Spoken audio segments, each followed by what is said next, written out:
हवाई जहाज़ कैसे उड़ता है? How do aeroplanes fly? नमस्ते दोस्तों, आज हम बात करेंगे एक बहुत ही रोमांचक और दिलचस्प सवाल के बारे में। आखिर हवाई जहाज़ कैसे उड़ता है? यह भारी भरकम मेटल मशीन कैसे हवा में उड़ती है और आसमान में इतनी ऊंचाई पर कैसे टिक पाती हैं? आइए जानते हैं इस रहस्य के पीछे का विज्ञान। उड़ान का मूलभूत सिद्धांत। हवाई जहाज़ का उड़ना मुख्य रूप से एरोफॉइल शेप और एरोडायनेमिक्स पर आधारित होता है। हवाई जहाज़ के पंखों की खास डिज़ाइन होती है जिसमें ऊपर की सतह थोड़ी गोलाकार और नीचे की सतह थोड़ा सपाट होती है। इस विशेष आकार के कारण जब विमान तेज़ी से आगे बढ़ता है तो इसके पंखों के ऊपर और नीचे हवा की गति अलग अलग होती है। इसे बर्नौलीज प्रिंसिपल कहा जाता है, जो आपने अक्सर 11वीं-12वीं की फिजिक्स में पढ़ा होगा। यह उड़ने का आधार माना जाता है। चलिए देखते हैं ये कैसे काम करता है। जब विमान का इंजन जोर लगाता है और आगे बढ़ता है तो पंखों के ऊपर की हवा तेज़ी से चलती है और नीचे की हवा धीमी होती है। इससे पंखों के नीचे एक लिफ्ट फोर्स उत्पन्न होता है जो विमान को ऊपर उड़ाने में मदद करती है।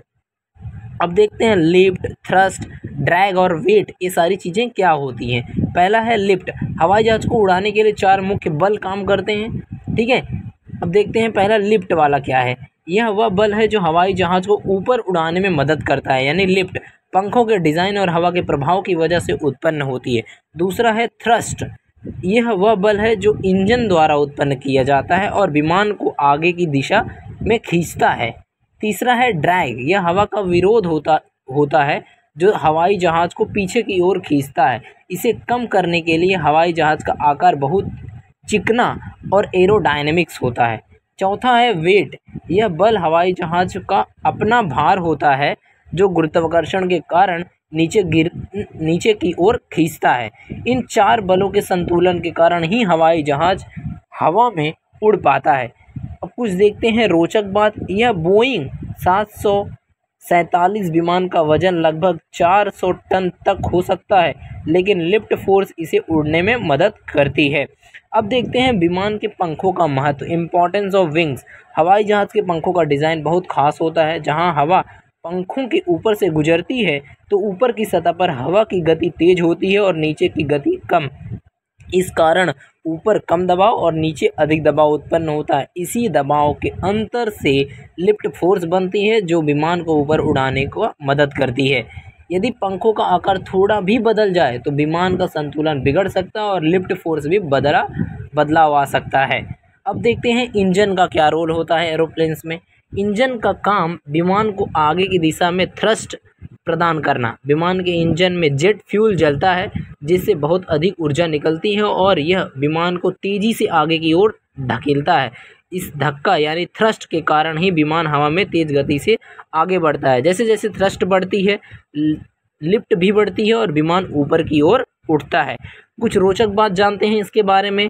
यह हवाई जहाज़ का इंजन इतनी शक्ति देता है कि वह कुछ ही सेकंड में हज़ारों फीट ऊंचाई तक पहुंच सकता है। अब देखते हैं उड़ान का संतुलन यानी बैलेंस क्या होता है फ्लाइट में। हवाई जहाज़ के उड़ने के दौरान सबसे महत्वपूर्ण है संतुलन। अगर किसी भी बल का संतुलन बिगड़ जाए तो हवाई जहाज़ हवा में अस्थिर हो सकता है, डिसबैलेंस हो सकता है। पायलट इसी संतुलन को नियंत्रित करते हैं।